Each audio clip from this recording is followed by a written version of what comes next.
Ada yang tanya pada saya itu kan, dia kata, dia kata, boleh kena ke Muhyiddin ni Muhyiddin Yassin boleh kena ke? Saya kata macam ni. Saya kata mudah je. Nak bahas perkara ni mudah tuan-tuan. Buhari Equity Sdn Bhd memberi dana 200 juta kepada Bersatu. Dia bagi dana 200 juta kepada Bersatu sebagai derma. 200 juta masuk dalam akaun Bersatu sebagai derma. Soalan yang perlu dijawab ada dua saja kepada Buhari nanti. Kepada Buhari Equity Sdn Bhd yang memberi 200 juta itu. Soalan pertama adalah, kalau tidak kerana Perdana Menteri, adakah kamu akan bagi 200 juta tersebut? Itu soalan pertama. Soalan yang kedua, adakah terdapat janji-janji yang diberikan oleh Perdana Menteri Muhyiddin Yassin sehingga kamu memberikan 200 juta tersebut? Dan tidak akan berlaku tangkapan dan dakwaan, melainkan SPRM confident dia ada saksi yang boleh mengatakan ya kepada dua-dua jawapan soalan tersebut. Dan Azlina mendedahkan hari ini, sekadar ini 80, almost 90% pendakwaan SPRM berakhir dengan kemenangan. Almost, I think 80 something percent, almost 90% berakhir dengan kemenangan kepada SPRM. Kenapa? Nak membuktikan SPRM tara maksudnya teliti dalam nak menyiasat.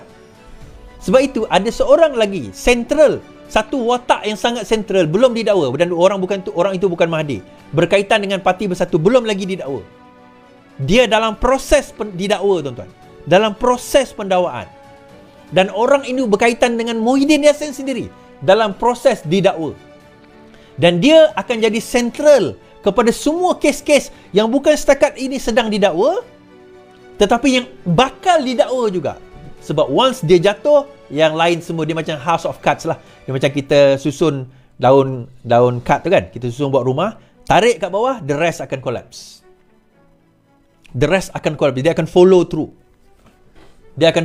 Isu dia, adakah PN bersedia untuk jatuh bersama dengan mereka? Adakah mereka yang berada di dalam syarikat-syarikat ini, yang mengambil projek-projek ini, termasuk PAS, bersedia untuk jatuh bersama dengan mereka ini? Baru-baru ini PAS dikatakan orang yang bagi rasuah di Marang itu akan didakwa.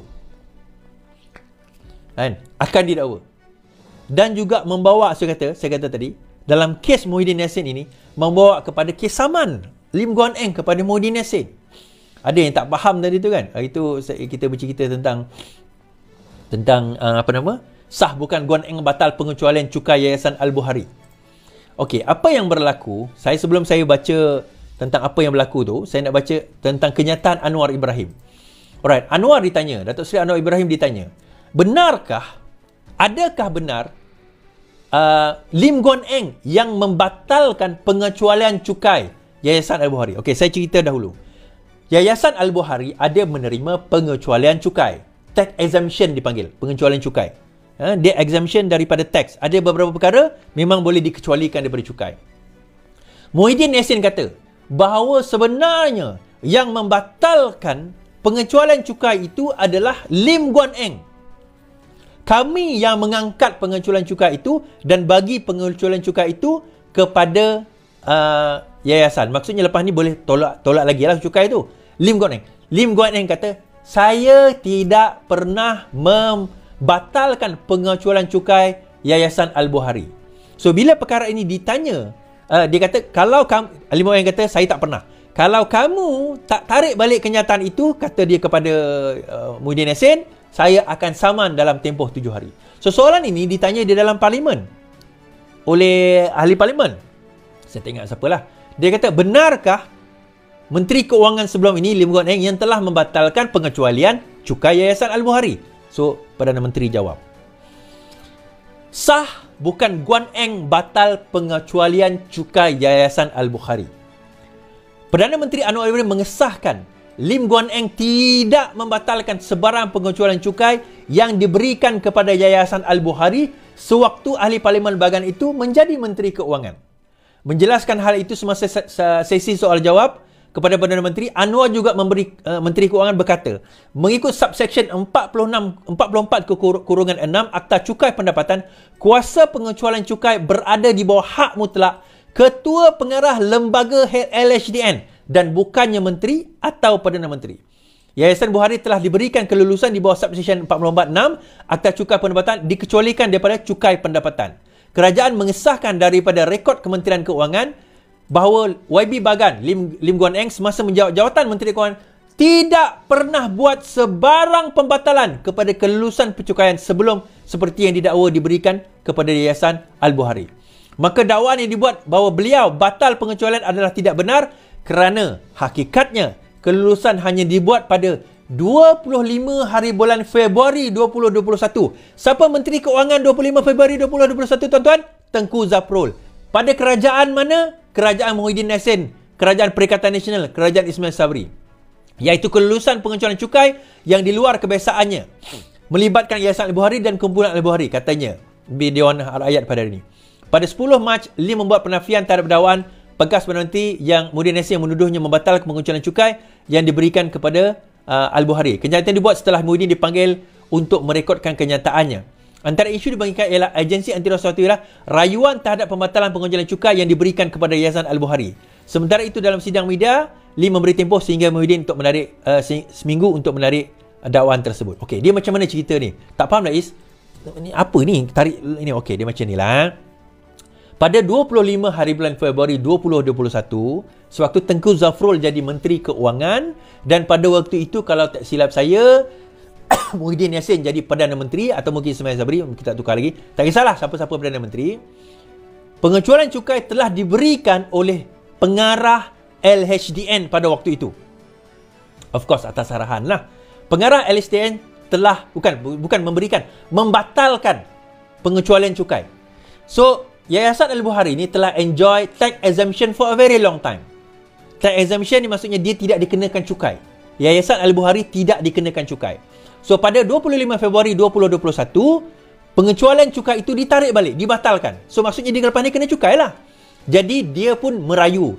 Yayasan Buhari ni merayu kepada Perdana Menteri pada waktu itu, Muhyiddin Yassin lah. Betul lah tu Muhyiddin Yassin. Dia merayu supaya tarik balik lah pembatalan itu. Bagilah dia tax exemption. Banyak tuan-tuan. Jumlah yang besar tu.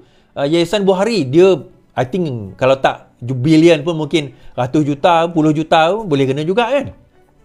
So pada waktu itu dia jumpa Muhyiddin, dia kata apa orang kata nak minta tolong lah kan, batalkan lah, kita nak tax exemption kan. Dia cerita macam tu lah.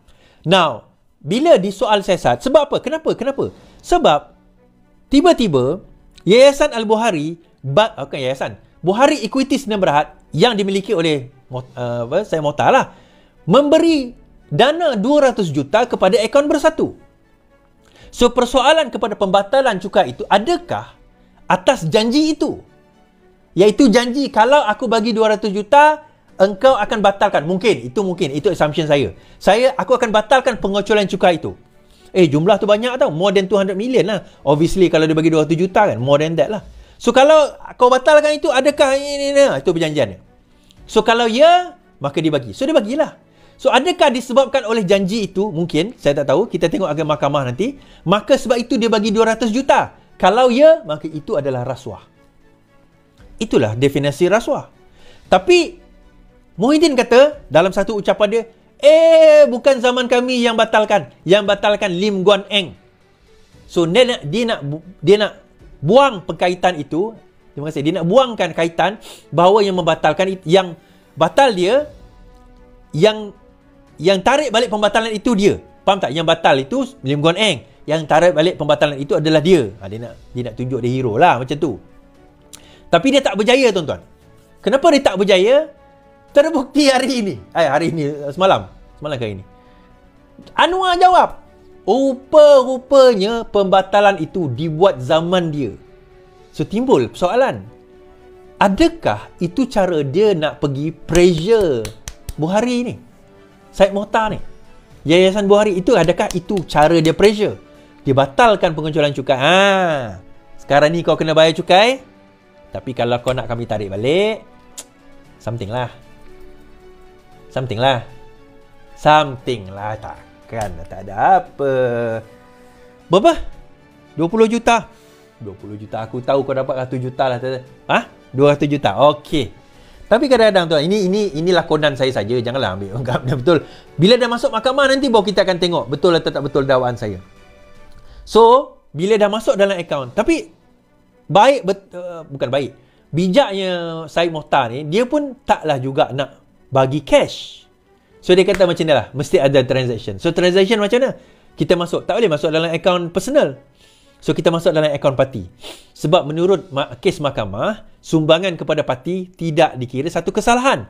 True, betul. Kalau sekiranya dia bukan Perdana Menteri atau ada janji-janji. Kan? Kalau tiba-tiba ada seorang ahli businessman, sorry, parti PKR, I nak bagi 2 juta lah. Bagilah. Tapi dia orang yang tak ada projek, tak ada apa-apa. Saja dia nak derma sebab dia percaya kepada perjuangan PKR. Dan itu bukan isu. Itu bukan isu. Tetapi dia, kalau dalam kes macam ni, itu dia kata tadi, pembatalan cukai. Mungkinkah itu central? Is that the central question yang menyebabkan company Bohari Equity itu membayar ataupun mendermakan 200 juta ke dalam akaun bersatu? That is the central question. Yang ni yang menarik untuk kita nak lihat di dalam perbahasan dan juga bukan perbahasan, di dalam perbicaraan nanti. Sebab Mahathir kata, Mahathir pula, Muhyiddin Yassin kata, dia tak kenal. Tak kenal. Sebelum tu Jana Wibawa dia tak kenal, dia kata. So, bagi saya kata, ini baru permulaannya, tuan-tuan. This is just the beginning of, orang kata apa, drama yang panjang ini. Drama yang panjang ini barulah Jana Din Bawa, bukan Jana Wibawa, Jana Din Bawa. Ni baru permulaan. Lepas ini tuan-tuan, saya kata ada satu lagi watak yang belum didakwa. Dan watak ini kita tak pernah dengar pun. Sebab itu kita tak pernah dengar pun watak ini. Tetapi dialah sentral kepada semua yang terlibat selepas dan sewaktu darurat.